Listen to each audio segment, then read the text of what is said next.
नवरात्रि का पावन पर्व चल रहा है और माता रानी के जितने भी भक्त हैं वे इस नवरात्रि में उनका पूजन करके उनकी कृपा प्राप्त करने का पूरा प्रयास कर रहे हैं। नवरात्रि के जो 9 दिन होते हैं ये इतने पवित्र होते हैं, पावन होते हैं कि दैवी शक्तियाँ भूलोक के नज़दीक इस समय आ जाया करती हैं, क्योंकि ये 2 ऋतुओं के संधिकाल होता है। और इस काल में जिसकी भी पूजा की जाए, जो भी मंत्र सिद्ध किया जाए, वो सभी सिद्ध हो जाते हैं। आप चाहे गायत्री साधना करें या अन्य किसी मंत्र की सिद्धि करें, जो भी पूजा पाठ आप इस 9 दिन में करेंगे वो सभी सिद्ध हो जाएंगे। पर हमारे यहाँ परंपरा विशेष रूप से माता की पूजा की चली आ रही है और लोग करते भी हैं। अनेक प्रकार से, अनेक विधियों से माँ को प्रसन्न करने का प्रयास करते हैं। और माँ के बारे में ऐसा कहा भी गया है, माँ ने स्वयं कहा है दुर्गा सप्तशती में, सर्वा बाधा विनिर्मुक्तो धन धान्य सुतानुतः मनुष्यो मत प्रसादेन भविष्यति न संशयः। जिसका अर्थ ये हुआ कि जो व्यक्ति मेरी आराधना पूजा करता है वह सभी बाधाओं से मुक्त होकर धन और धान्य से परिपूर्ण हो जाता है। ये माँ का वचन है और लोग पूजा उपासना भी कर रहे हैं। पर पूजा उपासना में जो त्रुटि लोग करते हैं वो सबसे बड़ी त्रुटि क्या है कि लोग नियम पूर्वक पूजा पाठ तो माँ का करते हैं, पर उसमें उनका मन का मेल नहीं होता है। जैसे एक बालक अपने माँ के बगैर छटपटाता है और माँ को ही अपना सर्वस्व समझता है। जरा सा भी कहीं दुख और पीड़ा हुई कि वो केवल रोता है और दौड़कर माँ उसे उठा लेती है। इसमें भावों की प्रधानता है। तो हम माँ की पूजा में जब तक जगदम्बा को अपना माँ का स्वरूप मान करके और स्वयं उसका बालक बन करके समर्पित नहीं हो जाते, हम उनके शरणागत नहीं हो जाते, अपना सारा कार्य उन पर नहीं छोड़ देते, तब तक माँ कितनी भी पूजा करो, जहाँ तक है वो प्रसन्न नहीं होती। माँ के प्रसन्न करने का सर्वोत्तम उपाय है माँ को ही समर्पित हो जाना,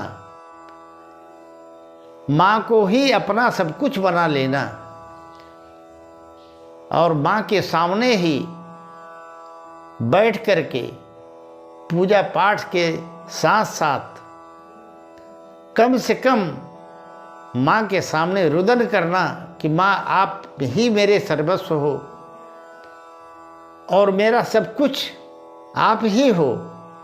जो भी मेरा दुख सुख है उसे दूर करने का जिम्मेदारी आपकी है और मैं आपका हूँ, मेरे आपके सिवा मेरा कोई नहीं है। इस भाव से जब हम पूजा माँ का करते हैं तो विशेष फल प्राप्त होता है। हाँ, पूजा के कुछ नियम भी हैं जो हमें नियम पूर्वक करना चाहिए। नवरात्रि में माँ को लाल रंग विशेष प्रिय है। माँ लक्ष्मी को लाल रंग विशेष प्रिय है, इसलिए उस दिन जब आप पूजा करें तो लाल वस्त्र पहन करके ही पूजा करें।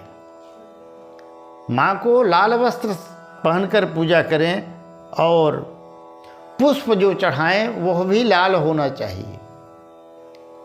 अब लाल पुष्पों में लाल चंदन का पुष्प भी आता है और गुलाब का लाल फूल भी आता है, गुड़हल आता है, पर गुड़हल ज़्यादा पसंद है इसलिए कि गुड़हल के फूल के अग्रभाग में ब्रह्मा का निवास होता है, मध्य में विष्णु का, और जो अंतिम भाग फूल का होता है उसमें माता का निवास होता है, इसलिए उन्हें विशेष प्रिय है।